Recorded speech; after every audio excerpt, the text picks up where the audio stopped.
Apakah Anda dicobai atau diuji? Kita pernah mendengar bahwa Allah tidak mencobai kita, tetapi Dia menguji kita. Apakah yang dimaksud dengan ujian dan pencobaan?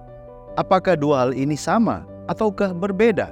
Dan kalau berbeda, bagaimana Anda dapat membedakannya? Dan bagaimana Anda dapat meraih kemenangan apapun yang Anda hadapi? Mari kita gali bersama.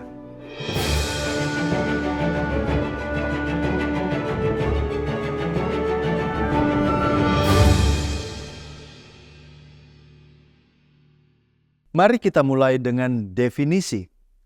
Pencobaan adalah tekanan untuk menyerah pada pengaruh-pengaruh jahat yang membawa Anda menjauh dari Allah dan jatuh ke dalam dosa. Tidaklah berdosa kalau Anda dicobai, tetapi mengalah atau menyerah pada godaanlah yang menyebabkan Anda berdosa. Alkitab mengajarkan bahwa semua orang akan dicobai, dan kita diberi banyak contoh orang-orang yang telah dicobai dan pada akhirnya mereka menyerah. Dan kita diberi contoh orang-orang yang juga bertahan di tengah-tengah pencobaan itu. Beberapa contoh orang-orang yang menyerah di antara lain adalah orang tua kita yang pertama, Adam dan Hawa, Kejadian 3 ayat 3-7. Lalu kemudian di sana juga ada Esau, Kejadian 25 ayat 29-34, Daud 2 Samuel 11 ayat 2-4, dan juga Rasul Petrus di Matius 26 ayat 69-75. Jadi jika Anda merasa bahwa Anda satu-satunya orang yang menyerah pada godaan, Anda tidak sendirian. Bahkan mereka yang dicatat di dalam Alkitab pun mereka pernah menyerah dan jatuh. Mari kita lihat beberapa sumber-sumber pencobaan itu. Pencobaan datang dari berbagai macam tempat, tetapi kita harus ingat ini bukan dari Allah. Tidak seorang pun yang mengalami pencobaan dapat berkata bahwa saya dicobai oleh Allah, karena Allah tidak dicobai oleh yang jahat, dan Dia sendiri tidak mencobai siapapun, menurut Yakobus 1 ayat 13. Lalu kemudian Yakobus melanjutkan dengan mengatakan, sumber yang pertama, bahwa sebagian dari dosa kita berasal dari hawa nafsu kita sendiri. Yakobus 1 ayat 14-15. Tetapi tiap-tiap orang dicobai oleh keinginannya sendiri karena ia diseret dan dipikat olehnya. Dan apabila keinginan itu telah dibuahi, ia melahirkan dosa. Dan apabila dosa itu sudah matang, ia melahirkan maut. Pergumulan internal dengan dosa di dalam daging kita adalah sumber utama pencobaan di dalam hidup kita. Kita boleh baca Roma pasal 7, di sana Paulus berbicara tentang pergumulannya sendiri dengan pencobaan dan dosa. Sumber yang kedua mengatakan bahwa terkadang pencobaan itu datang dari orang lain. Petrus menjelaskannya seperti ini di dalam 2 Petrus 2 ayat 18. Dia katakan, sebab mereka mengucapkan kata-kata yang congkak dan hampa dan mempergunakan hawa nafsu cabul untuk memikat orang-orang yang baru saja melepaskan diri dari mereka yang hidup dalam kesesakan. Bahkan Salomo juga memperingatkan anaknya terhadap rayuan perempuan terlarang yang bibirnya meneteskan madu di dalam Amsal 5 ayat 3-5. Bahkan sejak dari Taman Eden adalah Hawa yang memberikan buah terlarang kepada Adam dalam Kejadian 3 ayatnya yang ke-6. Meskipun sebagian besar godaan kita berasal dari dua alasan yang terdahulu, tetapi seringkali juga ada sumber yang ketiga, yaitu kita dicobai oleh iblis atau oleh agen-agennya. Kita melihat pencobaan seperti ini di beberapa tempat di dalam Alkitab. Contohnya ada Adam dan Hawa, Ayub, Yesus, Paulus, dan lain-lain. Tetapi ayat khas yang akan kita tunjukkan adalah dari 1 Korintus 7 ayatnya yang ke-5. Dalam ayat ini, Paulus memperingatkan pasangan yang sudah menikah untuk tidak saling menjauhi satu sama lain terlalu lama, agar setan tidak menggoda mereka untuk tidak setia kepada pasangannya. 1 Korintus 7 ayat 5 mengatakan, "Janganlah kamu saling menjauhi, kecuali dengan persetujuan bersama untuk sementara waktu, supaya kamu mendapat kesempatan untuk berdoa. Sesudah itu, hendaklah kamu kembali hidup bersama-sama," dan dia katakan, "supaya iblis jangan menggodai kamu karena kamu tidak tahan bertara." Lalu kemudian yang keempat, ada juga sumber-sumber pencobaan lainnya seperti keduniawian, 1 Yohanes 2 ayat 16, cinta akan uang, 1 Timotius 6 ayat 9-10, kekuasaan atau power, Ulangan 8 ayat 17-18, hawa nafsu, Amsal 6 ayat 25 dan Amsal 7 ayat 21, juga ada kesombongan, Amsal 11 ayatnya yang kedua. Bagaimana kita akan memperoleh kemenangan atas pencobaan itu? Saya mau mengingatkan saudara bahwa dicobai bukanlah dosa. Dosa adalah apa yang terjadi ketika seseorang menyerah pada pencobaan. Berulang kali Alkitab menantang para pengikut Yesus untuk melawan godaan dan memberikan apa yang kita butuhkan untuk mengatasi godaan yang kita hadapi. Dan ada satu pengingat bahwa setiap orang akan memiliki godaan yang berbeda-beda. Seseorang mungkin tergoda untuk mencuri, dan yang lain tidak memiliki keinginan untuk melakukannya. Sebaliknya mungkin mereka bergumul dengan kata-kata yang kotor. Ada 3 ayat di dalam Alkitab yang dapat memberikan inspirasi untuk mengatasi godaan. Roma 8 ayat 37. Tetapi dalam semuanya itu kita lebih daripada orang-orang yang menang oleh Dia yang telah mengasihi kita. Kemudian ada juga Yakobus 1 ayat 12.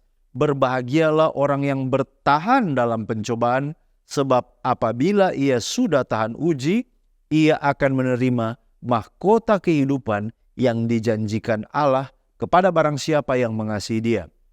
Kemudian ada 1 Yohanes 4 ayat 4.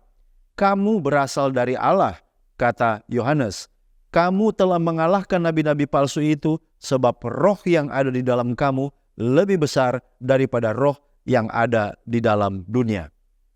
Berbekal 3 ayat ini, maka saudara dan saya memiliki keberanian untuk bertahan dalam pencobaan yang kita hadapi. Dan Alkitab juga memberikan beberapa saran praktis untuk membantu seseorang menahan godaan atau pencobaan. Yang pertama adalah dengan berdoa sungguh-sungguh, Matius 26 ayat 41.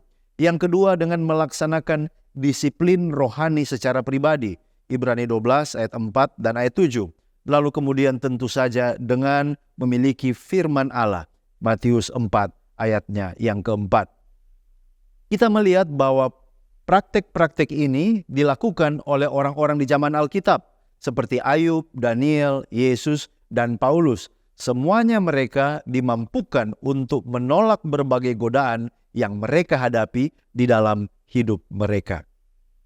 Yang selanjutnya kita mau bertanya, bagaimana dengan pengujian? Apakah ini berbeda dengan pencobaan?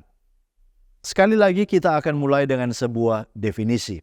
Martin Menser dalam NIV Thematic Study Bible mendefinisikan ujian atau pengujian sebagai sarana yang melaluinya ketulusan iman dibuktikan dan karakter Kristen dikembangkan. Allah berjanji untuk menolong umatnya pada masa-masa ujian. Lalu kemudian dia melanjutkan dengan mengatakan bahwa Allah mengizinkan umatnya untuk melewati pengalaman-pengalaman tertentu supaya dia dapat melihat dan membuktikan kepada mereka bahwa iman mereka kepadanya adalah iman yang tulus. Orang-orang percaya terkadang meragukan Tuhan dan menguji Tuhan untuk melihat apakah Dia benar dalam firman-Nya. Tetapi hal ini tidak boleh dilakukan oleh karena ini mencobai Allah dan ini dilarang di dalam Alkitab. Kita tahu dengan pasti bahwa Allah lah yang mengizinkan iman diuji, dan ini tidak sama dengan pencobaan. Ada 3 hal. Yang pertama, ujian membuktikan bahwa iman kita adalah iman yang tulus. 1 Petrus 1 ayat 6 dan 7. Yang kedua, ujian menumbuhkan karakter kita sebagai pengikut Yesus. Yakobus 1 ayat 2 sampai 4. Yang ketiga, ujian tujuannya adalah memurnikan kita sebagai milik Allah semata. Di dalam Sakaria 13 ayatnya yang ke-9. Dan kita bisa melihat ada banyak contoh-contoh ujian dari Allah di dalam Alkitab. Contohnya, Abraham diperintahkan untuk mengorbankan anaknya Ishak dalam Kejadian pasal 22. Lalu kemudian Allah menguji Israel di padang gurun, Ulangan pasal yang ke-8. Juga kita bisa melihat bagaimana Allah mengurangi jumlah tentara Gideon di kitab Hakim-Hakim. Atau tentang cerita Elisa, seorang hamba Tuhan, Ayub, Daniel, Sadrak, Mesak, dan Abednego, dan bagaimana Yesus menunda pergi ke Betania ketika Lazarus sakit dalam Yohanes 11 ayat 1 sampai yang ke-6. Lalu kemudian bagaimana para rasul di dalam kehidupan, dalam penginjilan, dalam pelayanan mereka. Stefanus yang dilempari dengan batu, Kisah Para Rasul 7, dan juga ada Rasul Paulus di dalam 2 Korintus pasal 4. Saudaraku, meskipun kita tidak pernah tahu pasti bagaimana ujian kita akan datang, tetapi kita tahu bahwa ujian itu tidak dapat dihindari. Entah itu melalui keadaan yang sulit atau melalui orang-orang yang mengecilkan hati dan mengecewakan kita atau bahkan penganiayaan. Setiap orang percaya suatu hari nanti akan menghadapi ujian iman. Dan oleh karena itu Allah membuat beberapa janji mengenai ujian kita. 2 Petrus 2 ayat 9 mengatakan, maka nyata bahwa Tuhan tahu menyelamatkan orang-orang saleh dari pencobaan dan tahu menyimpan orang-orang jahat untuk disiksa pada hari penghakiman. Lukas 22 ayat 32, tetapi aku telah berdoa untuk engkau supaya imanmu jangan gugur, kata Yesus. Kemudian Yakobus 1 ayat 2, saudara-saudaraku, anggaplah sebagai suatu kebahagiaan apabila kamu jatuh ke dalam berbagai-bagai pencobaan. Sebab kamu tahu bahwa ujian terhadap imanmu itu menghasilkan ketekunan. Dan biarkanlah ketekunan itu memperoleh buah yang matang, supaya kamu menjadi sempurna dan utuh dan tak kekurangan suatu apapun. Dimensi yang lain tentang penderitaan orang Kristen adalah juga tentang ujian dan pencobaan yang dialami, apa yang dialami atau ditanggung oleh Yesus. Kristus bertahan dalam beberapa ujian yang paling sulit, dan itu artinya setiap kali kita menghadapi tantangan, kita mengambil bagian di dalam penderitaan Yesus. Menurut 1 Petrus 4 ayat 12 dan 13, dan pemikiran itu membuat saudara dan saya akan lebih mudah untuk bertahan. Tentu saja, apakah itu pencobaan atau ujian? Kita harus selalu mencari Tuhan dan memang tidak mudah untuk membedakannya. Itu sebabnya kita harus datang kepada Tuhan dalam doa supaya mendapatkan pertolongan untuk mengatasinya sesuai dengan 1 Petrus 4 ayatnya yang ke-19. Jadi sebagai kesimpulan, apa yang dapat kita katakan? Pencobaan itu datang dari sumber-sumber yang jahat dan dirancang untuk membuat orang percaya murtad dari hubungan mereka dengan Allah. Sebaliknya, ujian itu datang dari Tuhan dan dirancang untuk membantu Anda atau menunjukkan kepada Anda ketergantungan Anda kepada Tuhan, serta membawa Anda lebih dekat kepadanya.